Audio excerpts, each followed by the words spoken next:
Only on People.com. Man gets 20 years for setting fire to his Army nurse boss as she shares her story of recovery. Posted 11.3.2017. The Kansas man who attacked his military nurse supervisor with a razor blade last year before setting her on fire with gasoline was sentenced on Thursday to 2 decades behind bars. People confirms. 20 years doesn't feel like justice, Army Lieutenant Katie Blanchard told People hours after Clifford Curry learned he would receive the maximum possible penalty for his crime. He not only tried to kill me, but he gave me injuries I will have for the rest of my life, Blanchard says. Curry, who was convicted in August of assault with attempt to commit murder, attacked Blanchard on September 7, 2016, in the Munson Army Health Center at Fort Leavenworth, Kansas. His public defender could not be reached for comment following his sentencing.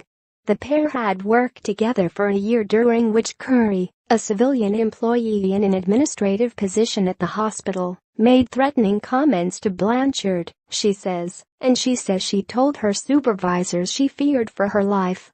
That September day, shortly after 5 p.m., Curry entered Blanchard's office with a plastic bottle in his hand containing gasoline. He doused her with the gas and then set her on fire and used a razor blade to cut her, according to a federal criminal complaint. He later ran to his office to grab a pair of scissors to stab Blanchard and put his foot on her throat to hold her down, but a witness pushed him away. While Curry was being restrained by military colleagues, Blanchard, covered in blood and badly burned, screamed, "I told you this would happen." According to the criminal complaint, witnesses said Blanchard had voiced her concern about her subordinate and even asked to have someone accompany her when she worked with him directly. But Blanchard says her requests were denied. People has been unable to reach Munson Army Health Center or Army officials for comment. Want to keep up with the latest crime coverage?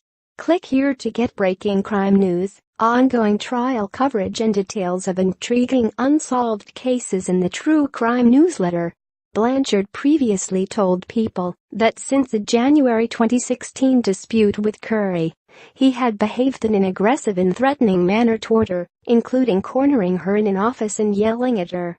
"He looked at me, and he was wild, and he was aggressive," she said, looking back to the encounter in January. "I really felt like he was going to hurt me."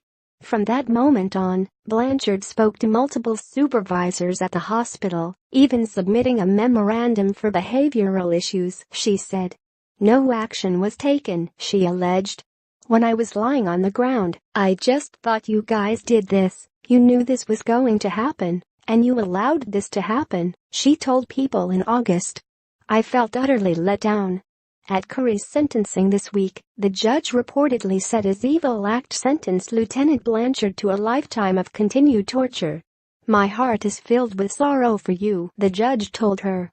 Since the attack last year, Blanchard has been receiving treatment in San Antonio, Texas, and sharing her progress with friends and family on Facebook. She says knowing the trial is over brings her family and friends some closure.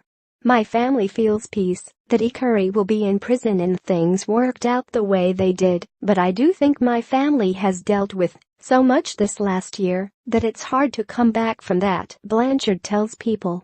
Now, Blanchard says she is on a committee that is part of an initiative introduced by the Army after her attack that will both educate and introduce policies against workplace violence. "It gives me hope that we're moving in the right direction," she says. "It's not going to be changes overnight, but at least we're working towards change, and hopefully the policies we create can help save someone from what happened to me." Looking toward the future, Blanchard tells People she and her family are moving from Texas to Washington, where she plans on going back to school. She hopes she will continue to learn more about herself while helping others. "I think I was always a strong person," she says.